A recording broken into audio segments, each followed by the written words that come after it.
Hi dear friends, very good morning. 10ാം തരം പ്രാഥമിക പരീക്ഷ ലക്ഷ്യം വെച്ച് നമ്മൾ സ്മാർട്ട് സ്റ്റഡി പ്ലാനുമായി വിജയകരമായി മുന്നോട്ട് പോകുന്നു. ഈ റിവിഷൻ പ്ലാനിൽ എല്ലാ ഭാഗങ്ങളും ഉൾപ്പെടുത്തിക്കൊണ്ടുള്ള ഒരു പഠനമാണ് നമ്മൾ ക്രിയേറ്റ് ചെയ്തത്.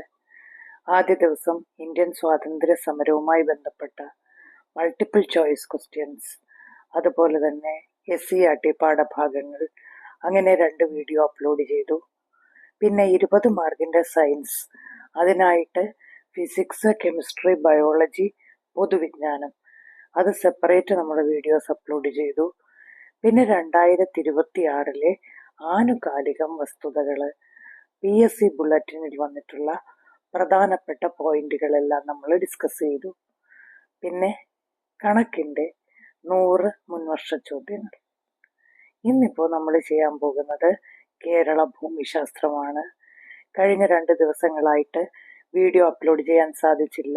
ഞാൻ നിങ്ങളോട് പറഞ്ഞു, അമ്മ ഹോസ്പിറ്റലൈസ്ഡ് ആയിരുന്നു, അതിൻ്റെ കുറച്ച് ബുദ്ധിമുട്ടൊക്കെ ഉണ്ട്. അപ്പോൾ ഒരാളെ കൊണ്ട് നോട്ട്സ് പ്രിപ്പയർ ചെയ്യിപ്പിച്ചപ്പോൾ പലയിടത്തുനിന്നും നമ്മൾ പല സൈറ്റിൽ നിന്നും സെർച്ച് ചെയ്തൊക്കെ എടുത്ത നോട്ട്സിൽ കുറച്ച് മിസ്റ്റേക്കുകളൊക്കെ ഉണ്ടായിരുന്നു. അതുകൊണ്ട് തന്നെ ഞാൻ അപ്പോൾ തന്നെ ഡിലീറ്റ് ചെയ്തു. കാരണം ഒന്നും പഠിച്ചില്ലെങ്കിലും തെറ്റ് പഠിക്കരുത്, അതുകൊണ്ട് അത് ഡിലീറ്റ് ചെയ്തു. ഇന്നിപ്പോൾ കേരള ഭൂമിശാസ്ത്രം നമ്മൾ പൂർണ്ണമായിട്ട് പഠിക്കുകയാണ്. കേരള ഭൂമിശാസ്ത്രത്തിൽ നമ്മൾ പഠിക്കാനുള്ളത് കേരളത്തിൻ്റെ അടിസ്ഥാന വിവരങ്ങൾ, നദികൾ, കായലുകൾ, വനങ്ങൾ, വന്യജീവി സങ്കേതങ്ങൾ, ദേശീയോദ്യാനങ്ങൾ, അതുപോലെ തന്നെ ജലസേചന പദ്ധതികൾ, ഇവയൊക്കെയാണ് നമുക്ക് ഹോട്ട് ടോപ്പിക്സ് ആയിട്ട് പഠിക്കാനുള്ളത്. സ്ഥിരമായി ആവർത്തിക്കുന്ന 50ഓളം മേഖലകൾ, അവിടെ നിന്ന് തിരഞ്ഞെടുത്തിട്ടുള്ള 1000ഓളം ചോദ്യങ്ങൾ, ഇതാണ് നമ്മൾ ഡിസ്കസ് ചെയ്യുന്നത്. 1000 ചോദ്യങ്ങൾ വരത്തില്ല. എനിവേ, എന്തായാലും നമുക്കൊരു നല്ല റിവിഷനായിട്ട് ഇതിനെ മുന്നോട്ട് കൊണ്ടുപോകാം. നന്നായിട്ട് ക്ലാസ് അറ്റൻഡ് ചെയ്യുക. വീഡിയോ ഇഷ്ടപ്പെട്ടെങ്കിൽ ലൈക്ക് ചെയ്യുക, കമൻറ്റ് ചെയ്യുക, ഷെയർ ചെയ്യുക. കേരളത്തിലെ നിലവിലെ ജില്ലകളുടെ എണ്ണം 14. ഏറ്റവും അവസാനമായി രൂപീകരിച്ച ജില്ല കാസർഗോഡ്. 1984 കാസർഗോഡ് ജില്ല രൂപീകരിച്ചത്. ഇവിടെയും വലിയ ജില്ല തെറ്റാണ്, സൈറ്റിൽ നിന്ന് എടുത്തതാണ്. ഏറ്റവും വലിയ ജില്ല ഇപ്പോൾ ഇടുക്കിയാണ്. ഏറ്റവും ചെറിയ ജില്ല ആലപ്പുഴ. ഏറ്റവും ജനസംഖ്യ കൂടിയ ജില്ല മലപ്പുറം. കുറഞ്ഞ ജില്ല വയനാട്. ജനസാന്ദ്രത കൂടുതൽ തിരുവനന്തപുരം, കുറവ് ഇടുക്കി. അപ്പോൾ ജനസംഖ്യയും ജനസാന്ദ്രതയും രണ്ടും വ്യത്യസ്തമാണ്. 2 ചോദ്യത്തിൻ്റെ ഉത്തരവും വ്യത്യസ്തമാണ്. സ്ത്രീ പുരുഷ അനുപാതം കൂടിയ ജില്ല കണ്ണൂർ, കുറഞ്ഞ ജില്ല ഇടുക്കി. സാക്ഷരതാ നിരക്ക് ഏറ്റവും കൂടുതൽ കോട്ടയം, ഏറ്റവും കുറഞ്ഞത് വയനാട്. കേരളത്തിൻ്റെ ഔദ്യോഗിക മൃഗം ആന. ആനയുടെ ശാസ്ത്രീയ നാമമാണ് എലിഫസ് മാക്സിമസ്. മാക്സിമം വലിപ്പമൊന്നും എലിഫന്റ് എന്നും ഓർക്കുക. ഔദ്യോഗിക പക്ഷി മലമുഴക്കി വേഴാമ്പൽ, ബ്യുക്കറോസ് ബൈക്കോർണിസ്. ഔദ്യോഗിക മത്സ്യം കരിമീൻ. ശാസ്ത്രീയ നാമം ഇട്രോപ്ലസ് സുറാറ്റൻസിസ്. ഔദ്യോഗിക പുഷ്പം കണിക്കൊന്ന. ശരിക്കു പറഞ്ഞാൽ ഇവിടെ ചേരുംപടി ചേർക്കാനൊരു ചോദ്യം വരാം. ഔദ്യോഗിക മൃഗം, ഔദ്യോഗിക പുഷ്പം, അല്ലെങ്കിൽ ശരിയായ ജോഡി തെറ്റായ ജോഡി ചോദിക്കാം. ഔദ്യോഗിക പുഷ്പത്തിന് താമര തരാം. ആ രീതിയിൽ നമുക്ക് കൺഫ്യൂസിങ് ആയിട്ട് ചോദ്യം ചോദിക്കാം. ഔദ്യോഗിക ഫലം ചക്ക, ആർട്ടോകാർപ്പസ് ഹെറ്ററോഫിലസ്. ചക്കയെ കേരളത്തിൻ്റെ ഔദ്യോഗിക ഫലമായി പ്രഖ്യാപിച്ചത് 2018 മാർച്ച് 21. കേരളത്തിൻ്റെ ഔദ്യോഗിക വൃക്ഷം തെങ്ങ്. ശാസ്ത്രീയ നാമം കൊക്കോസ് ന്യൂസിഫറ. കൊക്കോസ് ന്യൂസിഫറ കോക്കനട്ടുമായിട്ട് കണക്ട് ചെയ്ത് ഓർക്കുക. കേരളത്തിൻ്റെ ഔദ്യോഗിക ശലഭം ബുദ്ധമയൂരി. ശാസ്ത്രീയ നാമം പാപ്പീലിയോ ബുദ്ധ. കേരളത്തിൽ നിലവിൽ വന്ന ആദ്യത്തെ കോർപ്പറേഷൻ തിരുവനന്തപുരം, അവസാന കോർപ്പറേഷൻ കണ്ണൂർ. കേരളത്തിന്റെ ഔദ്യോഗിക ഭാഷ പ്രതിജ്ഞ തയ്യാറാക്കിയത് MT വാസുദേവൻ നായർ. കേരളത്തിന്റെ സാംസ്കാരിക ഗാനം രചിച്ചത് ബോധേശ്വരൻ. മലയാളത്തെ ശ്രേഷ്ഠ ഭാഷയായി കേന്ദ്ര സർക്കാർ പ്രഖ്യാപിച്ചത് 2013 മെയ് 23. അപ്പോ നമ്മുടെ കേരളം, കൊച്ചു കേരളത്തിന്റെ ജില്ലകളെ കുറിച്ചാണ് നമ്മൾ ഇനി ഡീറ്റെയിൽ ആയിട്ട് പഠിക്കുന്നത്. ജില്ലകൾ, അതുമായി ബന്ധപ്പെട്ട ഒരു ചോദ്യം നമുക്ക് ഷുവർ ടോപ്പിക്കാണ്. അപ്പോ ജില്ലകളുടെ എണ്ണം 14. കേരള സംസ്ഥാനം രൂപീകരിച്ച 1956 നവംബർ 1 5 ജില്ലകളാണ് രൂപീകരിച്ചത്. അന്നത്തെ ജില്ലകൾ മലബാർ, തിരുവനന്തപുരം, കൊല്ലം, കോട്ടയം, തൃശൂർ. കൊല്ലം, തൃശൂർ ജില്ലകൾ രൂപീകരിക്കപ്പെട്ടത് ജൂലൈ 1, 1949 തിരുവിതാംകൂർ, കൊച്ചി ചേർന്നും നവംബർ 1, 1956 രൂപീകരിക്കപ്പെട്ടത്. തിരുവനന്തപുരം, കോട്ടയം.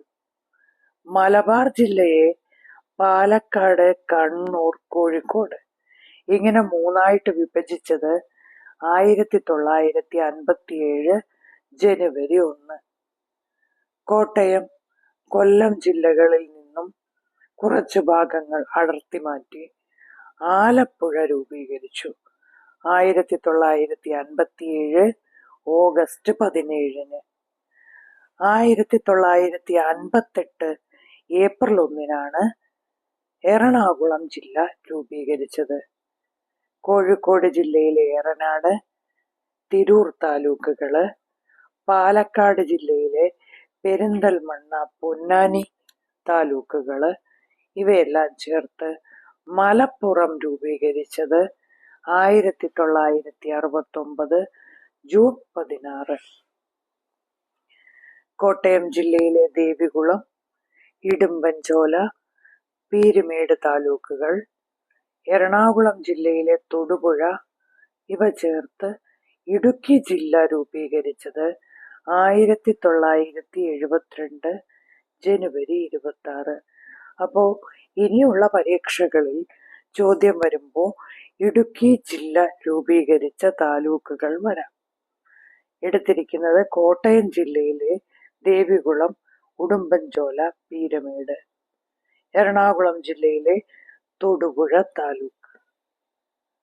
കോഴിക്കോട് ജില്ലയിലെയും കണ്ണൂർ ജില്ലയിലെയും പ്രദേശങ്ങളെ വിഭജിച്ച് കേരളത്തിലെ 12ാമത്തെ ജില്ല വയനാട് 1980 നവംബർ 1. കൊല്ലം ജില്ലയിലെയും ആലപ്പുഴ ജില്ലയിലെയും ഇടുക്കി ജില്ലയിലെയും കുറച്ച് പ്രദേശങ്ങളെ കൂട്ടിച്ചേർത്ത് കേരളത്തിലെ 13ാമത്തെ ജില്ല പത്തനംതിട്ട 1982 ജൂലൈ 1. കണ്ണൂർ ജില്ലയിൽ നിന്നും അടർത്തി മാറ്റി കേരളത്തിലെ 14ാമത്തെ ജില്ല കാസർഗോഡ് രൂപീകരിച്ചത് 1984 മെയ് 24. അപ്പോൾ ഓരോ ജില്ലകളുടെയും പോർഷനുകളെ അടർത്തി മാറ്റിയാണ് അടുത്തടുത്ത ജില്ലകൾ. ആദ്യം 5 ജില്ലകൾ മാത്രം. ജില്ലകളുടെ പേരിൽ അറിയപ്പെടുന്ന പ്രദേശം. തലസ്ഥാനമായി ഇല്ലാത്ത ജില്ലകൾ: ഇടുക്കി, വയനാട്, എറണാകുളം. ഇടുക്കിയുടെ തലസ്ഥാനം പൈനാവ്, വയനാടിന്റെ തലസ്ഥാനം കൽപ്പറ്റ, എറണാകുളത്തിന്റെ തലസ്ഥാനം കൊച്ചി. പക്ഷെ മറ്റു ജില്ലകൾക്കെല്ലാം അത് തന്നെയാ തലസ്ഥാനം. ആലപ്പുഴയ്ക്ക് ആലപ്പുഴ, കോട്ടയത്തിന് കോട്ടയം, കോഴിക്കോടിന് കോഴിക്കോട്. അങ്ങനെ വ്യത്യസ്തമായിട്ട് തലസ്ഥാനമുള്ള 3 ജില്ലകളാണ് ഇടുക്കിയുടെ പൈനാവ്, വയനാടിന്റെ കൽപ്പറ്റ, എറണാകുളത്തിന്റെ കൊച്ചി. കേരളത്തിലെ ഏറ്റവും വലിയ ജില്ല ഇടുക്കി ജില്ല 2023 മുതൽ. കേരളത്തിലെ ഏറ്റവും ചെറിയ ജില്ല ആലപ്പുഴ. കേരളത്തിൽ 9 കടൽ തീരമുള്ള ജില്ലയും 5 കടൽ തീരമില്ലാത്ത ജില്ലയും. താഴെ തന്നിരിക്കുന്നതിൽ കടൽ തീരം ഇല്ലാത്ത ജില്ലകൾ ഏത്? ചോദ്യം വരാം. വയനാട്, പാലക്കാട്, കോട്ടയം, ഇടുക്കി, പത്തനംതിട്ട. ഈ 5 ജില്ലകളിൽ കടൽ തീരമില്ല. ഏറ്റവും കൂടുതൽ വനമേഖലയുള്ളത് ഇടുക്കി. വനമേഖലയെ ഇല്ലാത്ത ജില്ല ആലപ്പുഴ. കേരളത്തിൽ റെയിൽവേ ഇല്ലാത്ത ജില്ല വയനാടും ഇടുക്കിയും. ജനസംഖ്യ കൂടുതൽ മലപ്പുറം, കുറവ് വയനാട്. സാക്ഷരത കൂടുതൽ പത്തനംതിട്ട, കുറവ് പാലക്കാട്. സാക്ഷരതയിൽ വ്യത്യാസം വന്നിട്ടുണ്ട്. അപ്പോൾ ആദ്യം പറഞ്ഞിരിക്കുന്ന അതൊന്ന് തിരുത്തി വായിക്കുക. ജനസാന്ദ്രത തിരുവനന്തപുരം, കുറവ് ഇടുക്കി. സ്ത്രീ പുരുഷാനുപാതം കൂടിയത് കണ്ണൂർ, കുറഞ്ഞത് ഇടുക്കി. കേരളത്തിനെ ഭൂമിശാസ്ത്രപരമായും ചരിത്രപരമായും തെക്കൻ കേരളം, മധ്യ കേരളം, വടക്കൻ കേരളം. തെക്കൻ കേരളമായിരുന്നു തിരുവിതാംകൂർ, മധ്യ കേരളമായിരുന്നു കൊച്ചി, വടക്കൻ കേരളം മലബാറായിരുന്നു. വടക്കൻ കേരളത്തിൽ ഉൾപ്പെടുന്ന ജില്ലകൾ: കാസർഗോഡ്, കണ്ണൂർ, കോഴിക്കോട്, വയനാട്. മധ്യ കേരളം: മലപ്പുറം, പാലക്കാട്, തൃശൂർ, എറണാകുളം, കോട്ടയം, ഇടുക്കി.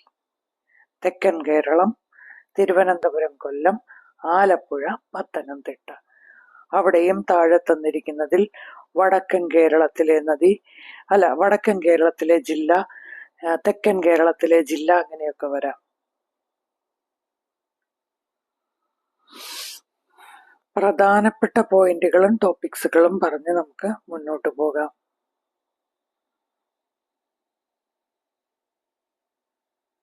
ഇനി നദികളെ കുറിച്ചാണ്.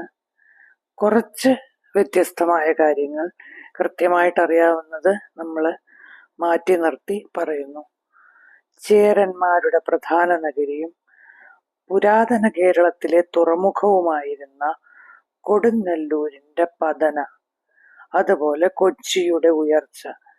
ഇതിന് കാരണമായ വെള്ളപ്പൊക്കം പെരിയാറിലെ വെള്ളപ്പൊക്കമാണ്. പെരിയാറിന്റെ ഒരു പോഷക നദിയാണ് മുല്ലയാർ. കേരളത്തിലെ ഏറ്റവും നീളം കൂടിയ നദിയാണ് പെരിയാർ, 244 കിലോമീറ്റർ. കേരളത്തിൽ രണ്ടാമത്തെ നീളം കൂടിയ നദി ഭാരതപ്പുഴ, 209 കിലോമീറ്റർ. ഭാരതപ്പുഴ പശ്ചിമഘട്ടത്തിലെ ആനമുടിയിൽ ഉത്ഭവിക്കുന്നു. ഭാരതപ്പുഴയുടെ മറ്റു പേരുകളാണ് പേരാർ, വരട്ടാർ, കോരയാർ, നിള, ഗായത്രി, മംഗളനദി എന്നൊക്കെ അറിയപ്പെടുന്നത് ഭാരതപ്പുഴ. ഭാരതപ്പുഴയുടെയും ഉപശാഖകളുടെയും കുറുകെ കെട്ടിയ അണക്കെട്ടുകളിൽ ഏറ്റവും വലുതാണ് മലമ്പുഴ ഡാം. ഭാരതപ്പുഴയിലെ മറ്റണക്കെട്ടുകൾ Walayar dam, Mangalam dam, Pothundi dam, Meenkara dam, Chulliyar dam. Kerala Kalamandalam സ്ഥിതി ചെയ്യുന്നത് ഭാരതപ്പുഴയുടെ തീരത്താണ്.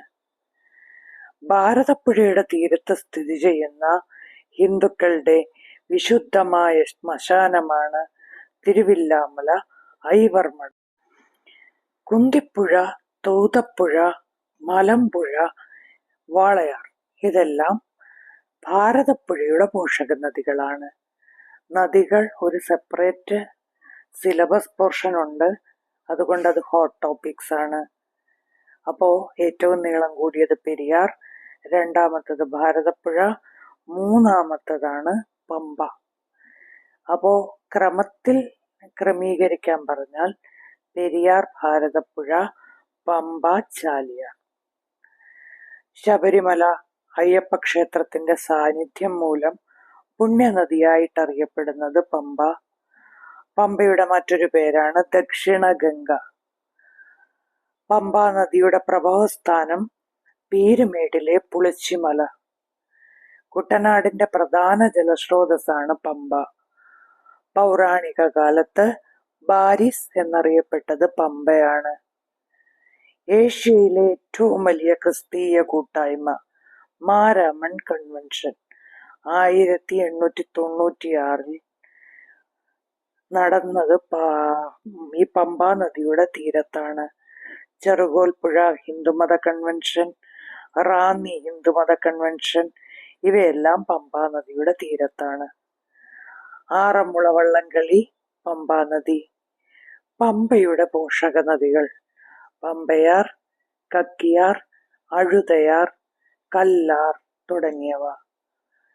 കേരളത്തിലെ നദികളിൽ നീളത്തിന്റെ കാര്യത്തിൽ 4-ാം സ്ഥാനം ചാലിയാർ. ബേപ്പൂർ പുഴ എന്നും അറിയപ്പെടുന്നത് ചാലിയാറാണ്.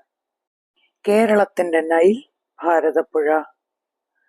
കേരളത്തിൽ നിന്ന് കിഴക്കോട്ട് കർണാടകത്തിലേക്ക് ഒഴുകുന്നത് കബനി.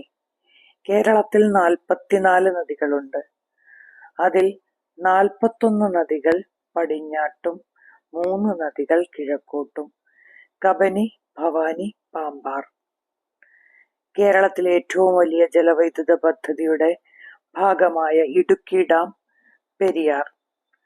മുല്ലപ്പെരിയാറും പെരിയാറിലാണ്. സൈലന്റ് വാലിയിലൂടെ ഒഴുകുന്ന നദി കുന്തിപ്പുഴ.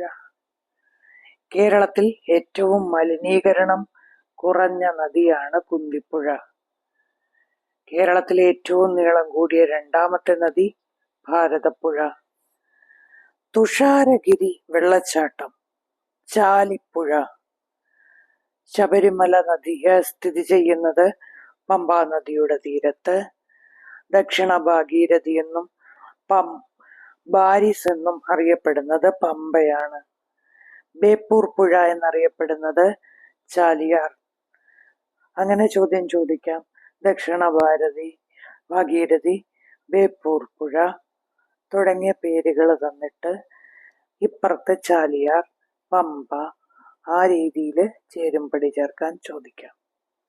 ആലുവ സ്ഥിതി ചെയ്യുന്നത് പെരിയാറിന്റെ തീരത്ത്. ചൂർണി എന്നറിയപ്പെട്ടിരുന്ന നദിയാണ് പെരിയാർ. മാമാങ്കം ഭാരതപ്പുഴയുടെ തീരത്താണ്. കേരളത്തിലെ ഏറ്റവും വലിയ ജലസേചന പദ്ധതി കല്ലട. കല്ലട നദിയിൽ രൂപപ്പെടുന്ന വെള്ളച്ചാട്ടം പാലരുവി. ശങ്കരാചാര്യരുടെ ജന്മസ്ഥലം കാലടി പെരിയാർ നദിയുടെ തീരത്ത് സ്ഥിതി ചെയ്യുന്നു. ധർമ്മടം ദ്വീപ് സ്ഥിതി ചെയ്യുന്നത് അഞ്ചരക്കണ്ടിപ്പുഴ. ഇടമലയാർ ഡാം പെരിയാർ. കേരളത്തിലെ ഏറ്റവും കൂടുതൽ ഡാമുകൾ പെരിയാറിൽ സ്ഥിതി ചെയ്യുന്നു. ശ്രീനാരായണ ഗുരു അരുവിപ്പുറം പ്രതിഷ്ഠ നടത്തിയത് നെയ്യാർ നദിയുടെ തീരത്ത്. ഭാരതപ്പുഴയുടെ പോഷക നദിയാണ് ഗായത്രിപ്പുഴ. കോമൺ പോയിന്റുകള്: കേരളത്തിലെ ആകെ നദികൾ 44, പടിഞ്ഞാറോട്ടൊഴുകുന്നത് 41, കിഴക്കോട്ടൊഴുകുന്നത് 3. 100 കിലോമീറ്ററിലേറെ നീളമുള്ള 11 നദികൾ. കേരളത്തിലെ ഏറ്റവും വലുതും നീളം കൂടിയതുമായ നദി പെരിയാർ, 244 കിലോമീറ്റർ. ഉത്ഭവം ശിവഗിരി കുന്നിൽ.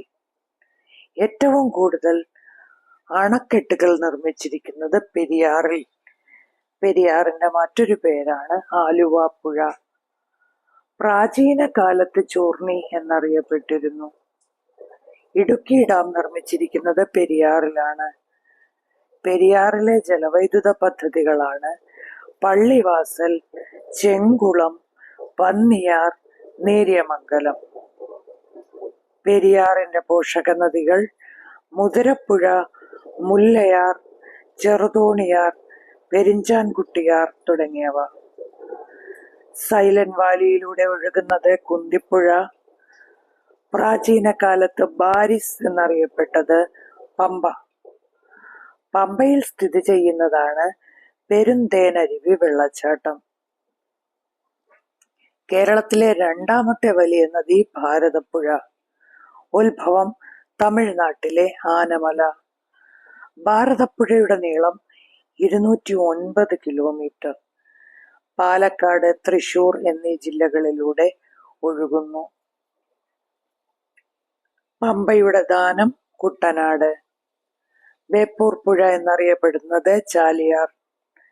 നിലമ്പൂർ തേക്കിൻകാടുകളിലൂടെ ഒഴുകുന്ന നദിയാണ് ചാലിയാർ. ഏറ്റവും വടക്കേ അറ്റത്തുള്ള നദിയാണ് മഞ്ചേശ്വരം പുഴ. കേരളത്തിലെ ഏറ്റവും ചെറിയ നദി 16 കിലോമീറ്ററുള്ള മഞ്ചേശ്വരം പുഴ. ഏറ്റവും കൂടുതൽ നദികൾ ഒഴുകുന്ന ജില്ല കാസർഗോഡ്. കണ്ണൂരിലെ ധർമ്മടം ദ്വീപിനെ ചുറ്റി ഒഴുകുന്ന നദി അഞ്ചരക്കണ്ടി. കേരളത്തിന്റെ തെക്കേ അറ്റത്തുള്ള നദിയാണ് നെയ്യാർ. പാത്രക്കടവ് പദ്ധതി സ്ഥിതി ചെയ്യുന്നത് കുന്തിപ്പുഴ. കുന്തിപ്പുഴയുടെ മറ്റൊരു പ്രത്യേകതയാണ് മലിനീകരണം കുറഞ്ഞ പുഴ. അതുപോലെ സൈലന്റ് വാലിയിലൂടെ ഒഴുകുന്ന പുഴ. ഷോളയാർ അണക്കെട്ട്, ചാലക്കുടി പുഴ. ഏറ്റവും കൂടുതൽ നദികൾ ഒഴുകുന്നത് കാസർഗോഡ്. ചെങ്കുളം പദ്ധതി, മുതിരപ്പുഴ. ഭാരതപ്പുഴയുടെ പോഷക നദിയാണ് കൽപ്പാത്തിപ്പുഴ. അരുവിക്കര അണക്കെട്ട് സ്ഥിതി ചെയ്യുന്നത് കരമനയാർ. ശ്രീനാരായണ ഗുരു അരുവിപ്പുറം പ്രതിഷ്ഠ നടത്തിയത് നെയ്യാറിന്റെ തീരത്ത്. മുതിരപ്പുഴ പെരിയാറിന്റെ പോഷക നദി. തൂതപ്പുഴ ഭാരതപ്പുഴയുടെ പോഷക നദി. സൈലന്റ് വാലിയിലൂടെ ഒഴുകുന്ന നദി കുന്തിപ്പുഴ. തേക്കടി വന്യജീവി സങ്കേതം പെരിയാറിന്റെ തീരത്ത് സ്ഥിതി ചെയ്യുന്നു. കുറുവ ദ്വീപ്, കബനി നദി. ആതിരപ്പള്ളി വെള്ളച്ചാട്ടം, ചാലക്കുടി പുഴ. ആറന്മുള വള്ളംകളി, പമ്പാ നദി. മുതിരപ്പുഴ, നല്ല തണ്ണി, കുണ്ടള. ഈ നദികൾ സംഗമിക്കുന്ന സ്ഥലമാണ് മൂന്നാർ. മുതിരപ്പുഴ, നല്ല തണ്ണി, കുണ്ടള. മുതിരപ്പുഴയുടെ നല്ല തണ്ണിയുടെ മൂന്നാർ. കുണ്ടള മാത്രം ഓർക്കുക. മീനച്ചിലാർ, കോട്ടയം ജില്ല. ധർമ്മടം ദ്വീപ്, അഞ്ചരക്കണ്ടി പുഴ. കേരളത്തിൽ കിഴക്കോട്ടൊഴുകുന്നത് കബനി, ഭവാനി, പാമ്പാർ. ഇവ മൂന്നും കാവേരിയുടെ പോഷക നദികളാണ്. കബനി കേരളത്തിൽ നിന്ന് കർണാടകത്തിലേക്ക് ഒഴുകുന്നു. ഭവാനിയും പാമ്പാറും തമിഴ്നാട്ടിലേക്ക് ഒഴുകുന്നു. കടലിൽ പതിക്കുന്ന നദികളിൽ ഏറ്റവും ചെറുത് രാമപുരം പുഴ, 19 കിലോമീറ്റർ. കേരളത്തിലെ ഏറ്റവും ചെറിയ നദി മഞ്ചേശ്വരം പുഴ തന്നെയാണ്. കേരളത്തിലെ ഏറ്റവും വടക്കേ അറ്റത്തെ നദിയും ഏറ്റവും ചെറിയ നദിയും മഞ്ചേശ്വരം പുഴ. ഉത്ഭവസ്ഥാനം ബാലെപ്പൂണി കുന്നുകൾ. പതനസ്ഥാനം ഉപ്പളക്കായൽ. നീളം 17 കിലോമീറ്റർ. ഏറ്റവും തെക്കേ അറ്റത്ത് നെയ്യാർ. ഉത്ഭവസ്ഥാനം അഗസ്ത്യമല. പതനസ്ഥാനം അറബിക്കടൽ. മത്സ്യസമ്പത്ത് ഏറ്റവും കൂടുതലുള്ള നദി ചാലക്കുടിപ്പുഴ. പ്രഭവസ്ഥാനം ആനമല. ജലവൈദ്യുത പദ്ധതികൾ പെരിങ്ങൽകുത്ത്, ഷോളയാർ. പോഷക നദികൾ പറമ്പിക്കുളം, ഷോളയാർ. കേരളത്തിൽ ഏറ്റവും കൂടുതൽ മലിനീകരിക്കപ്പെട്ട നദിയാണ് ചാലിയാർ. ചാലിയാർ പുഴയുടെ മറ്റൊരു പേരാണ് ബേപ്പൂർ പുഴ. ഉത്ഭവസ്ഥാനം തമിഴ്നാട്ടിലെ ഇളമ്പലേരിക്കുന്ന്. പതനസ്ഥാനം അറബിക്കടൽ. ചാലിയാറിന്റെ പതനസ്ഥാനത്തെ പട്ടണമാണ് ഫറോക്ക്. ചാലിയാറിന്റെ തീരപ്രദേശങ്ങളിൽ സ്വർണത്തിന്റെ സാന്നിധ്യം കണ്ടെത്തി. ഇരുവഞ്ഞിപ്പുഴ, ചെറുപുഴ, കരിമ്പുഴ, ചാലിപ്പുഴ ഇവയെല്ലാം ചാലിയാറിന്റെ പോഷക നദികളാണ്. നീളം 169 കിലോമീറ്റർ. കേരളത്തെ നദികളിൽ 1-ാം സ്ഥാനം പെരിയാർ, 2 ഭാരതപ്പുഴ, 3 പമ്പ, 4 ചാലിയാർ. പ്രാചീന കാലത്ത് ബാരിസ് എന്നറിയപ്പെട്ടത് പമ്പ. ദക്ഷിണ ഭാഗീരഥി എന്നും അറിയപ്പെട്ടു. പമ്പയുടെ പ്രഭവസ്ഥാനം പുളച്ചിമല. പമ്പയുടെ ദാനം കുട്ടനാട്. പമ്പയുടെ നീളം 176 കിലോമീറ്റർ. പമ്പയിൽ സ്ഥിതി ചെയ്യുന്നതാണ് ശബരിഗിരി പദ്ധതി. മാരാമൺ കൺവെൻഷൻ നടക്കുന്നത് പമ്പാ നദിയുടെ തീരത്ത്. ചെറുകോൽപ്പുഴ ഹിന്ദുമത സമ്മേളനവും പമ്പാ നദിയുടെ തീരത്ത്. പമ്പയുടെ പോഷക നദികൾ കല്ലാർ, കക്കി, അഴുതയാർ, അച്ചൻകോവിലാർ, മണിമലയാർ, വരട്ടാർ. മിനി പമ്പ പദ്ധതി ഭാരതപ്പുഴയുടെ തീരത്ത്. ഭാരതപ്പുഴയുടെ തീരത്തെ പ്രസിദ്ധ കലാരൂപം തോൽപ്പാവക്കൂത്ത്. ഭാരതപ്പുഴയുടെ മറ്റൊരു പേരാണ് നിള. പതനസ്ഥാനം അറബിക്കടൽ. ഭാരതപ്പുഴ അറബിക്കടലിൽ പതിക്കുന്നത് പൊന്നാനിയിൽ വെച്ച്. 12 വർഷത്തിലൊരിക്കൽ മാമാങ്കം നടന്നിരുന്നത് ഭാരതപ്പുഴയുടെ തീരത്താണ്. നിളയുടെ ഇതിഹാസകാരൻ MT. തൂതപ്പുഴ ഭാരതപ്പുഴയിൽ വന്ന് പതിക്കുന്ന സ്ഥലം കൂടല്ലൂർ. കേരളത്തിലെ ഏറ്റവും വലിയ റെഗുലേറ്റർ കം ബ്രിഡ്ജ് ചമ്രവട്ടം ഭാരതപ്പുഴയിലാണ്. കേരളത്തിലെ ഏറ്റവും നീളം കൂടിയ പാലമാണ് Chamravattam regulator cum bridge. 978 metre, ഏകദേശം 1 കിലോമീറ്റർ. ഭാരതപ്പുഴയുടെയും പോഷക നദികളുടെയും കുറുകെ കെട്ടിയ അണക്കെട്ടുകളിൽ ഏറ്റവും വലുത് മലമ്പുഴ ഡാം. കേരളത്തിലെ ഏറ്റവും വലിയ 2ാമത്തെ ജലസംഭരണിയാണ് മലമ്പുഴ. കേരളത്തിന്റെ വൃന്ദാവനം മലമ്പുഴ ഉദ്യാനം. കേരളത്തിലെ ഏറ്റവും വിസ്തീർണമുള്ള നദീതടമാണ് ഭാരതപ്പുഴയുടെ നദീതടം. കുന്തിപ്പുഴയുടെ തീരത്ത് സ്ഥിതി ചെയ്യുന്ന വൃക്ഷം കൂടുതൽ കാണപ്പെടുന്നതാണ് കുന്തിരിക്ക മരം. സൈലന്റ് വാലിക്ക് പേര് നൽകിയത് റോബർട്ട് വൈറ്റ്, ബ്രിട്ടീഷ് സസ്യശാസ്ത്രജ്ഞനാണ്. അവിടെ ജീവികളുടെ സാന്നിധ്യമില്ലാത്തതുകൊണ്ട് നിശബ്ദമായിട്ടിരിക്കുന്നത് കൊണ്ടാണ് സൈലന്റ് വാലി. സൈലന്റ് വാലിയിലൂടെ ഒഴുകുന്നത് കുന്തിപ്പുഴ. ആളിയാറിനു കുറുകെ ആളിയാർ അണക്കെട്ട് നിർമ്മിച്ചത് തമിഴ്നാട്. തമിഴ്നാട് പരിപാലിക്കുകയും കേരളത്തിന് ഉടമസ്ഥാവകാശമുള്ളതുമാണ് പറമ്പിക്കുളം അണക്കെട്ട്. ശോകനാശിനി പുഴ കണ്ണാടിപ്പുഴ. ഉത്ഭവിക്കുന്നത് ആനമല, പാലക്കാടിന്റെ കിഴക്ക്. കണ്ണാടിപ്പുഴയെ ശോകനാശിനി എന്ന് വിളിച്ചത് എഴുത്തച്ഛനാണ്. മലമ്പുഴ, വാളയാർ, കോരയാർ, വരട്ടാർ. ഇത് 4ഉം ചേർന്നുണ്ടാകുന്നതാണ് കൽപ്പാത്തിപ്പുഴ. ഭാരതപ്പുഴയുടെ മറ്റു പേരുകൾ നിള, പേരാർ, പൊന്നാനിപ്പുഴ. താഴെ തന്നിരിക്കുന്നതിൽ ഭാരതപ്പുഴയുടെ പേര് അല്ലാത്തതേത് ചോദിക്കാം. നീളത്തിലും വലിപ്പത്തിലും 2ാം സ്ഥാനമാണ് ഭാരതപ്പുഴ. പെരിയാറിന്റെ മറ്റൊരു പേര് ആലുവപ്പുഴ. കേരളത്തിന്റെ മഞ്ഞ നദി കുറ്റ്യാടിപ്പുഴ. കേരളത്തിലെ ഇംഗ്ലീഷ് ചാനൽ മയ്യഴിപ്പുഴ. കരിമ്പുഴ എന്നറിയപ്പെടുന്നത് കടലുണ്ടിപ്പുഴ. കേരള ഗംഗ ഭാരതപ്പുഴ. ചിറ്റൂർ പുഴ എന്നറിയപ്പെടുന്നത് കണ്ണാടിപ്പുഴ. മലയാറ്റൂർ സ്ഥിതി ചെയ്യുന്നത് പെരിയാർ തീരത്ത്. കാലടി അദ്വൈതാചാര്യൻ ശ്രീ ശങ്കരാചാര്യരുടെ ജന്മസ്ഥലം പെരിയാറിന്റെ തീരത്താണ്. പെരിയാറിന്റെ ശാഖകൾക്കിടയിൽ സ്ഥിതി ചെയ്യുന്ന പക്ഷിസങ്കേതം തട്ടക്കാട് പക്ഷിസങ്കേതം. കേരളത്തിലെ വ്യവസായത്തിന്റെ എത്ര ശതമാനം പെരിയാറിന്റെ തീരത്ത് സ്ഥിതി ചെയ്യുന്നു? കേരളത്തിന്റെ ജീവരേഖ പെരിയാർ. ഏറ്റവും കൂടുതൽ ജലവൈദ്യുത പദ്ധതി പെരിയാർ. ഏറ്റവും കൂടുതൽ വൈദ്യുതി ഉൽപ്പാദിപ്പിക്കുന്ന നദി പെരിയാർ. ഇടുക്കി, എറണാകുളം, തൃശൂർ ജില്ലകൾ. അതുകൂടാതെ തമിഴ്നാട്ടിലെ കോയമ്പത്തൂരിനും ജലസേചനം നടത്തുന്നത് പെരിയാറാണ്.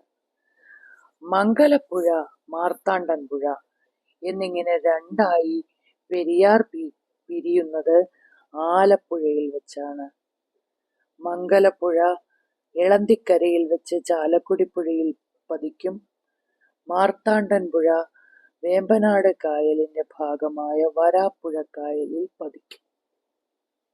കേരള ചരിത്രത്തിൽ സർക്കാർ ആഭിമുഖ്യത്തിലെ ആദ്യത്തെ ജലവൈദ്യുത പദ്ധതി പള്ളിവാസൽ. സ്ഥാപിച്ചത് മുതിരപ്പുഴ. പള്ളിവാസൽ 1940. നിർമ്മാണം ആരംഭിച്ചത് 1935. ഇടുക്കി പദ്ധതിയുടെ പവർ ഹൗസ് മൂലമറ്റം. ജലവൈദ്യുത ശേഷി 780 മെഗാവാട്ട്. മുല്ലക്കുടിയിൽ വെച്ച് പെരിയാറിൽ ചേരുന്നത് മുല്ലയാർ. മുല്ലപ്പെരിയാർ അണക്കെട്ടിന്റെ ഭാഗമായി രൂപം കൊണ്ടത് തേക്കടി തടാകം. തേക്കടി വന്യജീവി സങ്കേതത്തിന്റെ ആദ്യ പേരാണ് നെല്ലിക്കാമ്പട്ടി വന്യജീവി സങ്കേതം. കേരളത്തിലെ ഏറ്റവും ജലസമൃദ്ധമായ നദി പെരിയാർ. ഉത്ഭവിക്കുന്നത് സുന്ദരമലയിലെ ശിവഗിരി കൊടുമുടി. കേരള സർക്കാരിന്റെ കണക്കനുസരിച്ച് എത്ര കിലോമീറ്റർ നീളമുള്ള ജലപ്രവാഹങ്ങളെ നദിയായി പരിഗണിക്കുന്നു? 15 കിലോമീറ്റർ. ആകെ 44. പടിഞ്ഞാറോട്ട് 41, കിഴക്കോട്ട് 3.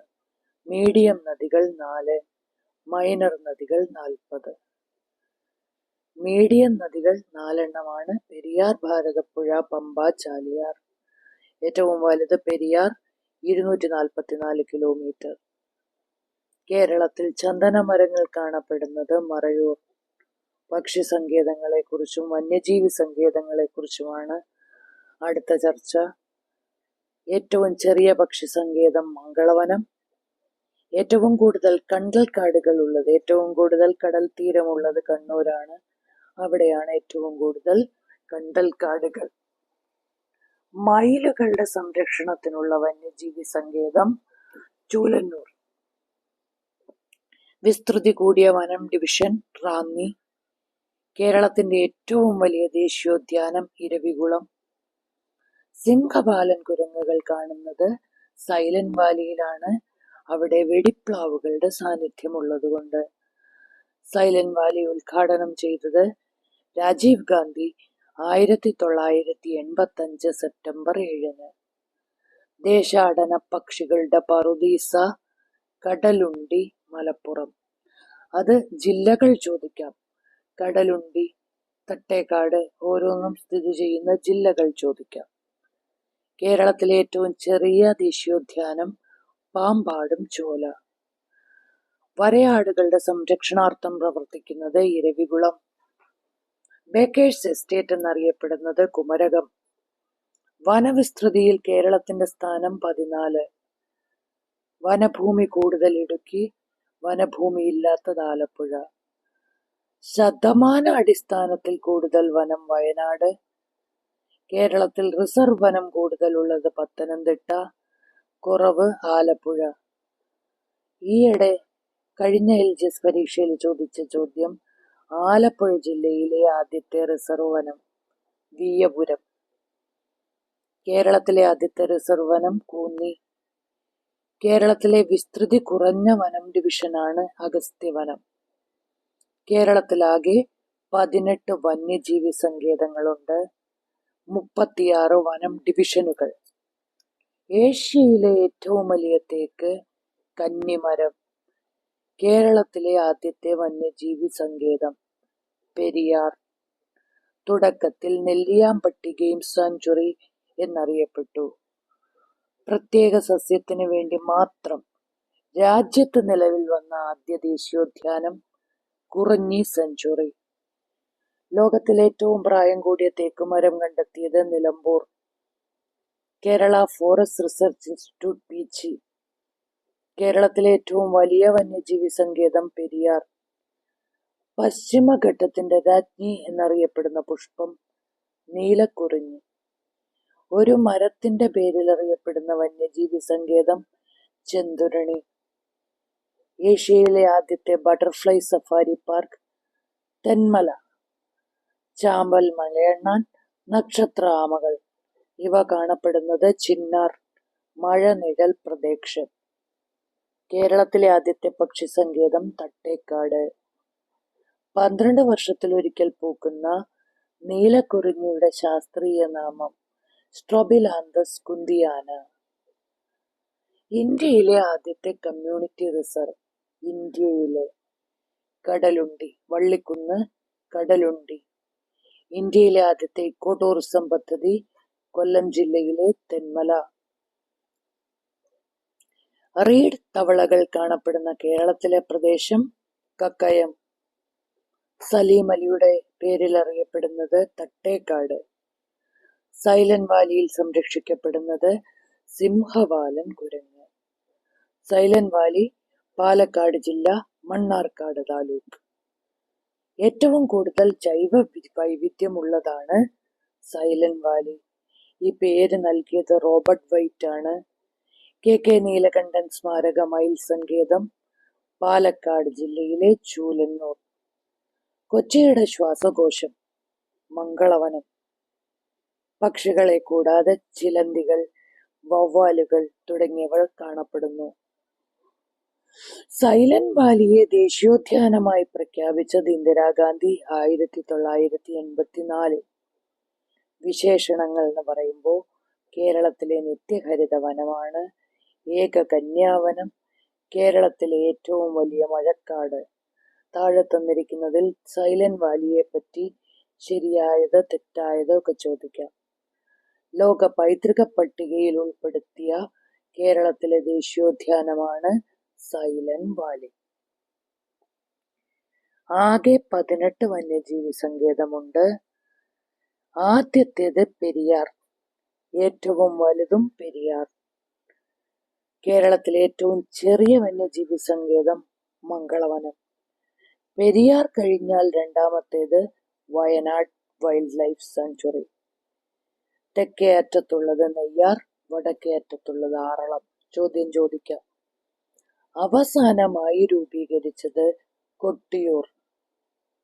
ഏറ്റവും കൂടുതൽ റിസർവ് വനമുള്ള ജില്ല ഇടുക്കി, കുറവ് ആലപ്പുഴ. കേരളത്തിലെ ആദ്യത്തെ പക്ഷി സങ്കേതം തട്ടേക്കാട്. ആദ്യത്തെ റിസർവ് വനം കോന്നി. ആദ്യത്തെ കമ്മ്യൂണിറ്റി റിസർവ് കടലുണ്ടി. ഒരു പ്രത്യേക സസ്യജാലങ്ങളുടെ സംരക്ഷണത്തിനുള്ള ആദ്യ വന്യജീവി സങ്കേതം കുറിഞ്ഞിമല. പ്രൊജക്ട് ടൈഗർ പെരിയാറിൽ ഉൾപ്പെടുത്തിയിട്ടുള്ള കേരളത്തിലെ വന്യജീവി സങ്കേതം. പെരിയാർ വന്യജീവി സങ്കേതം യുനെസ്കോ പട്ടികയിൽ വന്നത് 2012. കാക്കപ്പറുദീസ എന്നറിയപ്പെടുന്നത് തട്ടക്കാട്.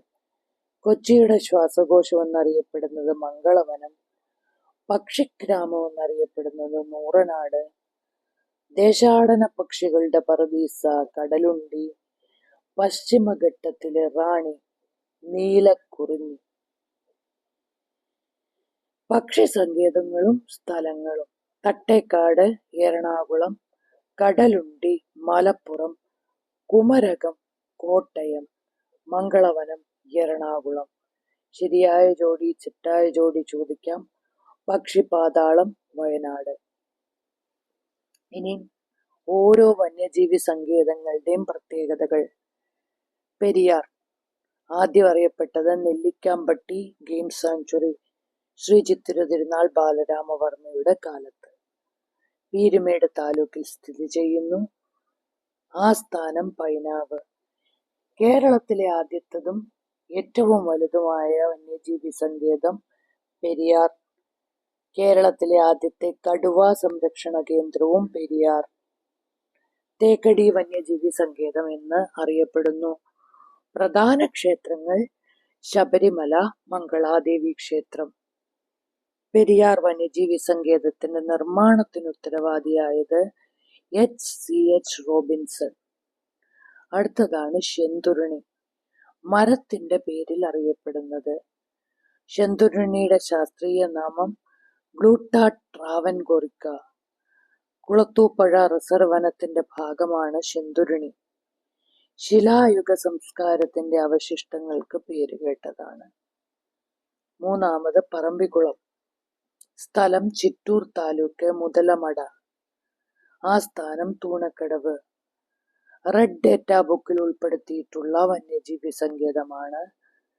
കേരളത്തിലെ രണ്ടാമത്തെ കടുവാ സംരക്ഷണ കേന്ദ്രം. തമിഴ്നാട്ടിലെ അണ്ണാമല വന്യജീവി സങ്കേതത്തിനോട് ചേർന്ന് സ്ഥിതി ചെയ്യുന്നു. ഈ വന്യജീവി സങ്കേതത്തിന്റെ പ്രത്യേകത തമിഴ്നാട്ടിലൂടെ മാത്രമേ പ്രവേശിക്കാൻ പറ്റൂ. പറമ്പിക്കുളം കേരളത്തിലാണ്, പക്ഷെ പ്രവേശിക്കാൻ തമിഴ്നാട്ടിലൂടെ പറ്റൂ. ലോകത്തിലെ ഏറ്റവും പഴക്കം ചെന്ന സ്വാഭാവിക തേക്കാണ് കനിമാര തേക്ക്. ഉയരം 40 മീറ്റർ അടുപ്പിച്ച്, ചുറ്റളവ് 7.1 മീറ്റർ, ഏകദേശം 465 വയസ്സ്. മഹാവൃക്ഷ പുരസ്കാരം ലഭിച്ചു. ചിന്നാർ വന്യജീവി സങ്കേതം ദേവികുളം താലൂക്ക്. മഴൽ നിഴൽ പ്രദേശം. നദികൾ ചിന്നാർ, പാമ്പാർ, തൂവാനം വെള്ളച്ചാട്ടം. മുതുവുകളും പുലയരും സ്ഥിതി ചെയ്യുന്നത് ചിന്നാറിലാണ്. വയനാട് വന്യജീവി സങ്കേതം കേരളം, തമിഴ്നാട്, കർണാടക ഇവയുടെ അതിർത്തിയിൽ സ്ഥിതി ചെയ്യുന്നു. ആസ്ഥാനം സുൽത്താൻ ബത്തേരി. നീലഗിരി ബയോസ്ഫിയർ റിസർവിന്റെ ഭാഗമാണ്. കേരളത്തിലെ രണ്ടാമത്തെ വലിയ വന്യജീവി സങ്കേതമാണ്. കേരളത്തിൽ ഏറ്റവും കൂടുതൽ കടുവകളുള്ള സ്ഥലമാണ്. 1991-92 പ്രൊജക്ട് എലിഫന്റിൽ ഉൾപ്പെടുത്തി. മുത്തങ്ങയും തോൽപ്പട്ടിയും ഇവയുടെ ഭാഗമാണ്. കൊട്ടിയൂർ അവസാനമായി രൂപീകരിച്ച വന്യജീവി സങ്കേതം കർണാടകത്തിലെ ബന്ദിപ്പൂർ ടൈഗർ റിസർവിനോട് ചേർന്ന് സ്ഥിതി ചെയ്യുന്നു. ക്ഷേത്രം തിച്ചുരുമന കൊട്ടിയൂർ ക്ഷേത്രം. ചിമ്മിനി മുകുന്ദപുരം താലൂക്ക്. ആസ്ഥാനം എച്ചിപ്പാറ. ഏറ്റവും ഉയരമുള്ള കൊടുമുടിയാണ് പുണ്ട കൊടുമുടി. 1996 കുറുമാലി നദിക്ക് കുറുകെ നിർമ്മിച്ചത് ചിമ്മിനി അണക്കെട്ട്.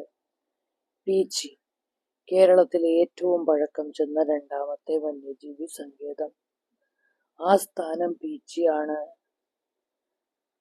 ആറളം വന്യജീവി സങ്കേതം 2025 ഇതിനെ ആറളം ചിത്രശലഭ സങ്കേതം എന്ന് പുനഃനാമകരണം ചെയ്തു. ഇന്ത്യയിലെ ആദ്യത്തെ ചിത്രശലഭ സങ്കേതമാണ്. സ്ഥലം കണ്ണൂർ. ആസ്ഥാനം ഇരുട്ടി.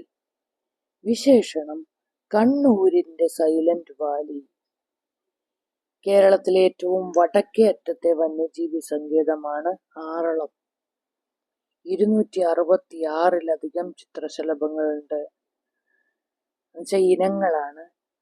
ജനുവരി അല്ലെങ്കിൽ ഫെബ്രുവരി മാസങ്ങളിൽ ചിത്രശലഭങ്ങളുടെ ദേശാടന പഠനം നടത്തുന്നു.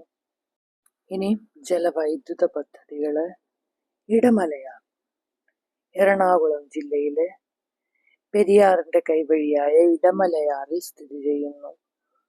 പെരിങ്ങൽകുത്ത് തൃശൂർ ജില്ല. ചാലക്കുടിപ്പുഴ.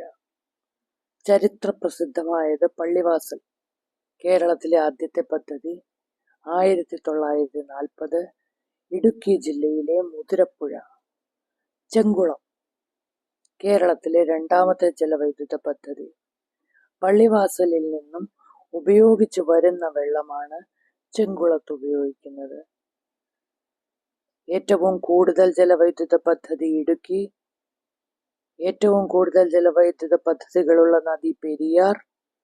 ഇന്ത്യയിലെ ആദ്യത്തെ ആർച്ച് ഡാം ഇടുക്കി. കേരളത്തിലെ ആദ്യത്തെ സ്വകാര്യ ജലവൈദ്യുത പദ്ധതി കണ്ണൻദേവൻ കമ്പനി. നമ്മൾ മിക്സഡ് ആയിട്ടാണ് ഫാക്റ്റുകൾ പഠിക്കുന്നത്.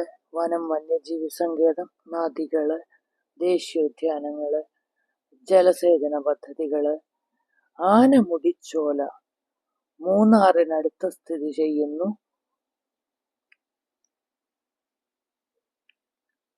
പാമ്പാടും ചോല കേരളത്തിലെ ഏറ്റവും ചെറിയ ദേശീയോദ്യാനം ഇടുക്കി ജില്ലയിൽ സ്ഥിതി ചെയ്യുന്നു. കേരളത്തിലെ ആദ്യ ദേശീയോദ്യാനം ഇരവികുളം സ്ഥിതി ചെയ്യുന്നത് ഇടുക്കി ജില്ല. വരയാടുകളുടെ സംരക്ഷണത്തിനുള്ളതും ഇരവികുളം. സൈരന്ധ്രി വനമാണ് സൈലന്റ് വാലി. സിംഹവാലൻ കുരങ്ങുകൾ കാണപ്പെടുന്നത് സൈലന്റ് വാലി. ഏറ്റവും വിസ്തീർണം കുറഞ്ഞത് പാമ്പാടും ചോല. ഇനി പ്രധാനപ്പെട്ട ഒരു ടോപ്പിക്കാണ് കായലുകൾ.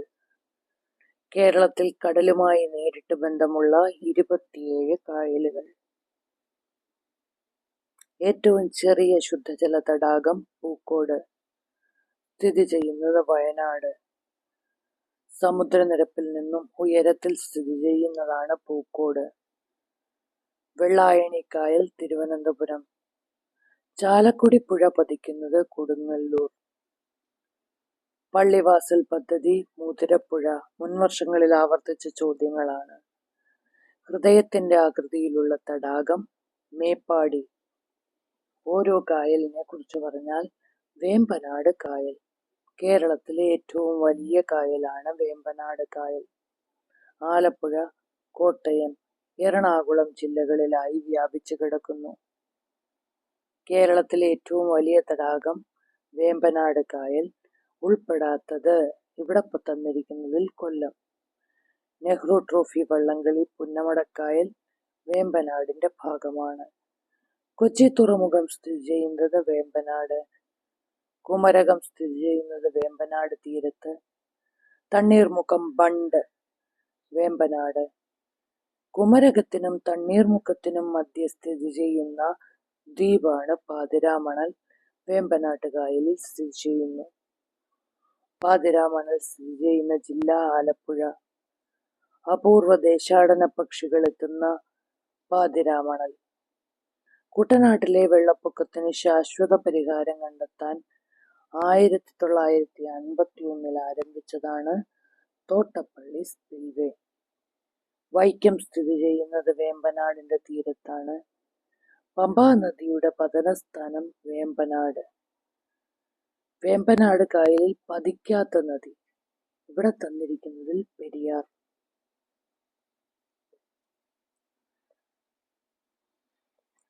ശുദ്ധജല തടാകം അല്ലാത്തത് വേമ്പനാട്.